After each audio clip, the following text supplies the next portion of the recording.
Welcome back to another tabletop review. Today we'll look at the Sterling Arms 300 25 ACP semi-automatic pistol.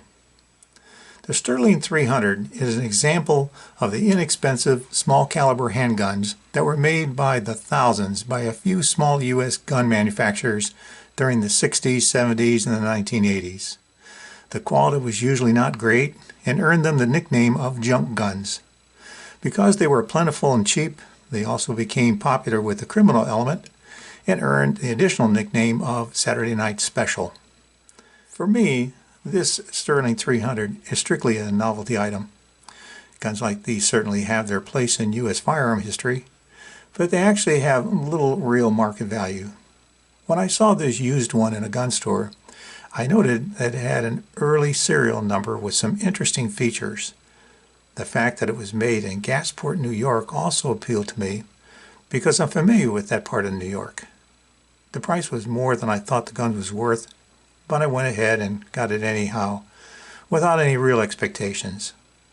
So how do I feel about it now that some time has passed? Let's make sure this gun is cleared first.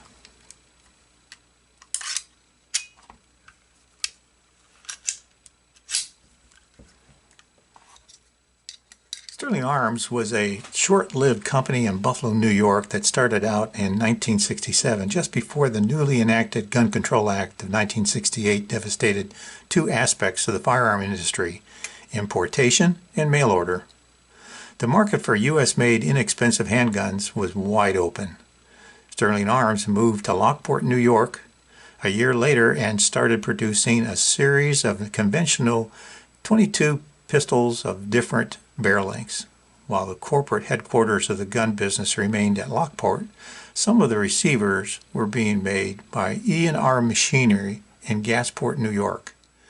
There was supposed to be a merger of Sterling and E&R Machining, as I understand it, but Sterling Arms went out of business in 1984 before that could take place. So you'll find these guns stamped Lockport or E&R Incorporated Gasport, depending on where they were made. Sterling Arms Company went out of business due to legal problems, the most crushing of which I'm told involved a lawsuit as a result of a bizarre accident where a boyfriend of a babysitter accidentally shot the kid that was being babysat in the neck with the father's Sterling 400 that he thought was empty because he had removed the magazine. The child didn't die, but he was paralyzed as a result, and the Sterling Arms Company, for some reason, ended up losing the lawsuit and went out of business as a result. To be honest, I always thought that story was related to the Jennings Arms Company of California. Whatever, before they went out of business, Sterling Arms made a ton of these automatics. Their .22 automatic was the 302, and .25 caliber like this one were the Model 300. Although not highly reliable, they were cheap, conventional design, and easy to operate. It seems like everyone had one of these type of low-budget autos back in the day. My cop friends tell me that these guns were often used in crimes because they were plentiful, easy to come by, cheap, and easy to dispose of. Along with Sterling's, I remember Ravens, Jennings, their .22s and .25 caliber pocket pistols, and I would see them in pawn stores all the time back in the 80s and the 90s. So as you can imagine, these are not highly valued.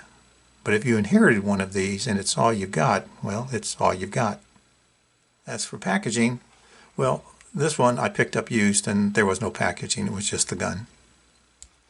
As for specifications, the Sterling 300 is a .25 caliber semi-automatic. There's also the Sterling Model 302, as I mentioned, which looks identical, but it's .22 caliber. The gun is all steel. This one has an odd burgundy blued finish, which actually kind of appealed to me. The gun came in traditional blue finish as well, and stainless steel version was available. The barrel is 2 1/4 inches in length. Sights are fixed into the groove on the steel slide. Later models only provided a plain groove. Slide serrations are very fine and well defined. Later models have wider serrations. Overall height is 3 3/8. Overall length is 4 5/8. Width is 1 inch at the grips. The grips on this one are white plastic, but black plastic are really more common. Weight with the empty magazine is 13 ounces. Magazine capacity is 6. I can actually get 7 in this one.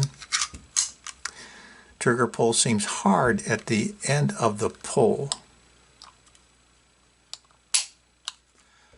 When I first got this gun, it was very dirty and dry internally.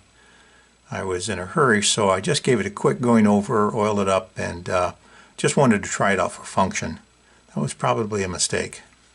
Firing Blazer 50 grain full metal jacket rounds, which was all I had available at the time, it failed to eject every round through a full box of ammo.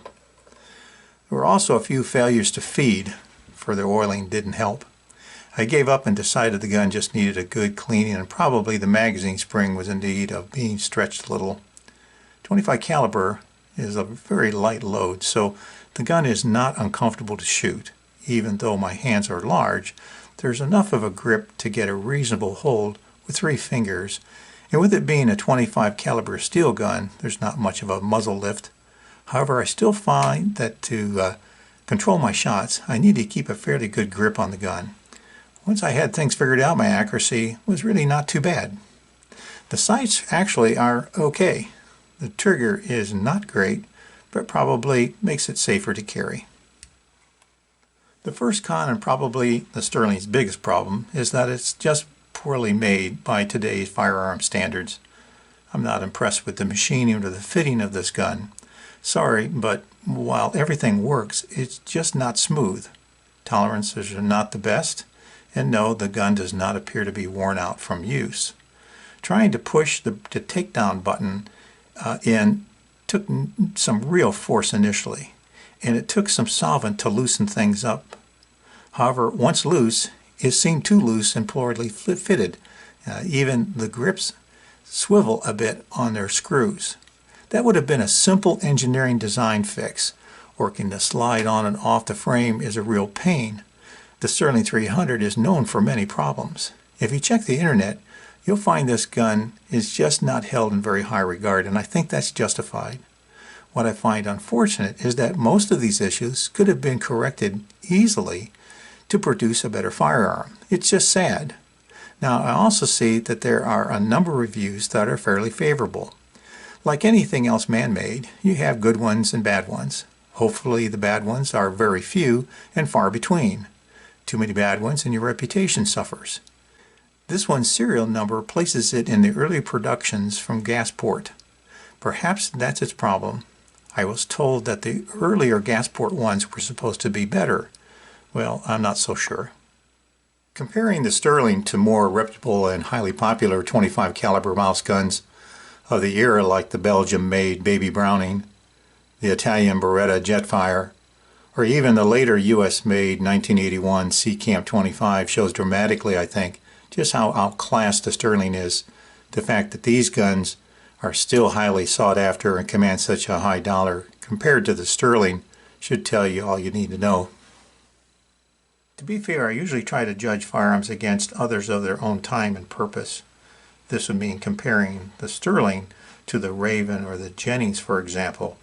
I happen to have a Jennings, although it's a 22. I would say that they're similar in their overall quality. The Sterling might be a little better, but neither would win any prizes. I will say at least the Sterling is machine steeled compared to the cheap pop metal construction of this Jennings.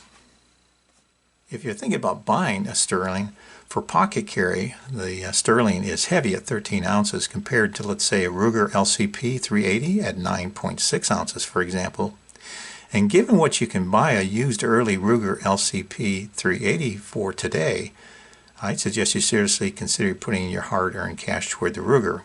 You'll probably be better off and happier in the long run. Trust me on this.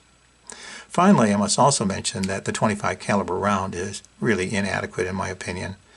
I'm just saying, if you're going to carry for defense, be aware that although it might be more reliable than the rimfire 22, ballistically, it's not much of an improvement. Some argue that it's no improvement, and it's certainly more expensive. But it's the unreliability of this gun itself that would concern me. As for pros, the biggest advantage of the Sterling is that it's cheap. before the recent rush on buying guns, you could pick these up for between $50 and $75 easily. For a lot of people, that might be all they could afford for a self-defense firearm. As I've already said, I'm not a fan of the 25 ACP for self-defense, but it's better than nothing, and so is a 22 for that matter. Also, the Sterling 300, although a little heavy, is small enough for pocket carry. Once you get used to their firing characteristics and with a bit of practice, you should be able to obtain a fairly reasonable result for accuracy. I had reasonable luck with Hornady 35 grain critical defense FTX rounds the last time that I had this gun at the range. If you're going to carry a Sterling 300 for defense, that would be my recommendation. It's an all-steel gun, and properly taken care of, it should provide a fair length of service. The Sterlings are getting some age on them, so springs may need to be replaced. And the Sterling has been out of business for more than 40 years. Parts are getting harder to find on these old guns, so be prepared for that challenge. As for disassembly, I already mentioned, these can be a little bit difficult to get apart. Let's give this one a shot. Sometimes it's okay, sometimes it's not.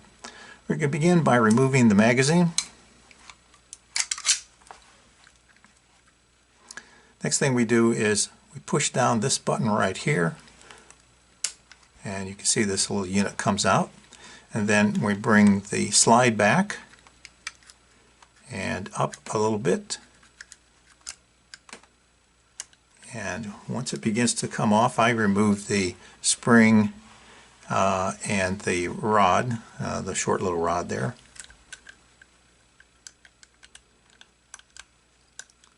And then just a bit of wiggling and finagling.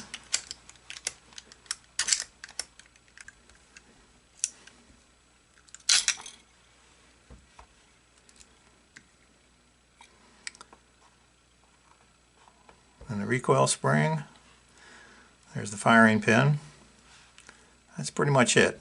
That's one of the problems with disassembly. Sometimes these elements just sort of fly out or fall out.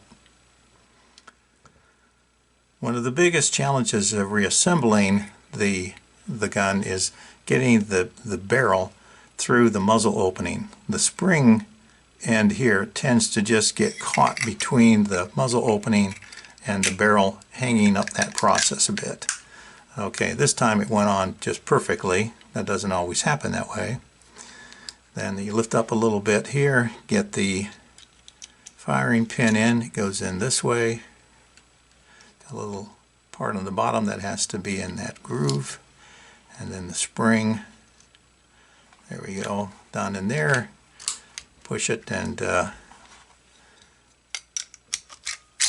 there we are, reassembled.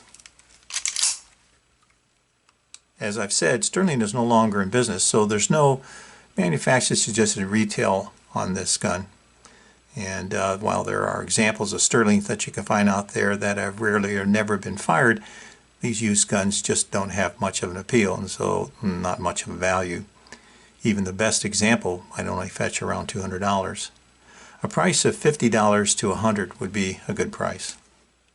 Okay, the Sterling 300 is not a quality-made firearm, and the .25 caliber round is questionable as a defensive round.